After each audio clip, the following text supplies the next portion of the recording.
جو نبی اکرم کے ساتھ ایک الگ تھلگ قبر پر سے گزرے، وہ کہتے ہیں کہ آپ نے ہماری امامت کی اور ہم نے آپ کے پیچھے صفیں بنائی۔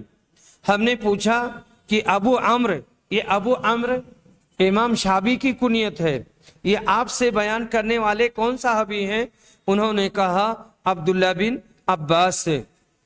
یہاں پر دیکھیں کہ نبی صلی اللہ علیہ وسلم الگ تھلگ قبر پر آئے اور قبر پر آپ نے ان کا جنازہ پڑھا۔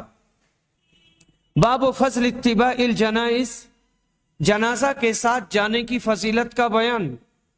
زید بن ثابت کہتے ہیں کہ جب تم نماز پڑھ لو تو تمہارے اوپر جو چیز تھی، یعنی جو واجب تھی، وہ تم نے ادا کر دیا۔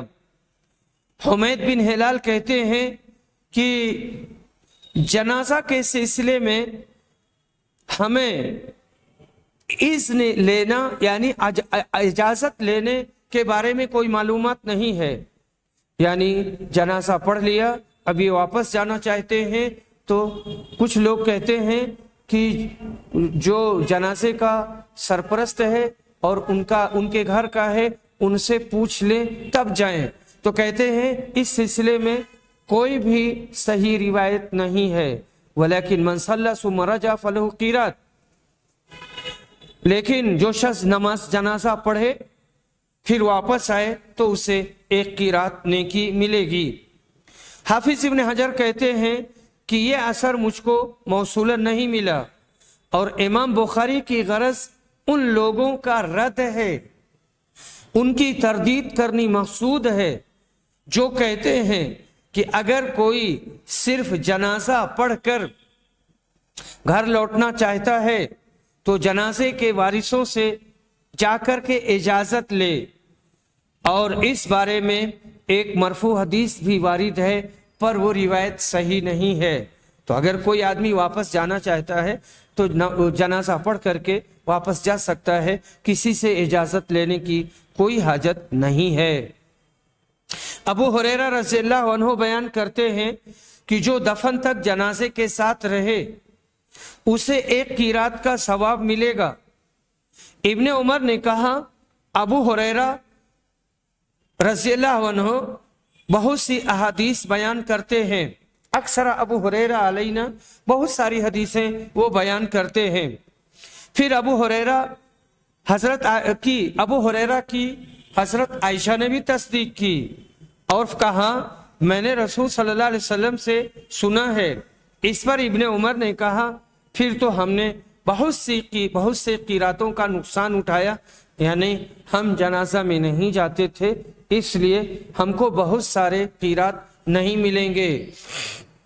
یہاں ایک لفظ آیا ہے زیاتو، دیاتو کے معنی ہے ضائع کر، فرتو کے معنی ہوتے ہیں ضائع کر دینا، اور یہ قرآن میں بھی آیا ہے دیاتو من امر اللہ، ہم نے اللہ کے بہت سے احکام کو ضائع کر دیا اور اس پر عمل نہیں کیا۔ امام بخاری کی عادت ہے کہ قرآن کی آیتوں میں جو لفظ وارد ہوئے ہیں اگر حدیث میں کوئی وہی لفظ آ جاتا ہے تو آپ اس کے ساتھ قرآن کے لفظ کی بھی تفسیر کر دیتے ہیں۔ یہاں عبداللہ بن عمر کے کلام میں فرتو کا لفظ آیا اور قرآن میں بھی فرتو فی جنب اللہ آیا ہے سورہ زمر میں، تو اس کی تفسیر کر دی، یعنی میں نے اللہ کا حکم ضائع کر دیا۔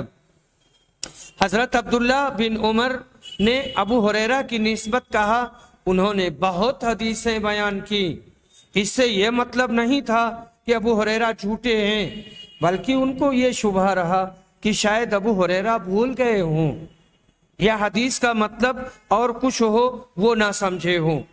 جب حضرت عائشہ صدیقہ نے بھی ان کی شہادت دی اور ان کی تائید کی تو ان کو پورا یقین ہو گیا اور انہوں نے افسوس سے کہا کہ ہمارے بہت سے قیرات اب تک ضائع ہو گئے۔ امام بخاری رحمہ اللہ کا مقصد باب اس شخص کی فضیلت بیان کرنا ہے جو جنازے کے ساتھ جائے، اسے ایک قیرات کا ثواب ملے گا۔ قیرات ایک بڑا وزن جیسے احد پہاڑ کے برابر ہے، اور جو شخص دفن ہونے تک ساتھ رہے اسے 2 قیرات کے برابر ثواب ملتا ہے۔ تو یہاں اس کا اہتمام کرنا چاہیے، اور جن لوگوں کے پاس وقت ہو تو وہ وقت نکال کر کے اور دفن کرنے کے لیے جائیں، نماز پڑھیں، دفن کریں، دعا مانگیں، اس کے بعد واپس آئیں۔ وآخر دعوانا ان الحمد للہ رب العالمین۔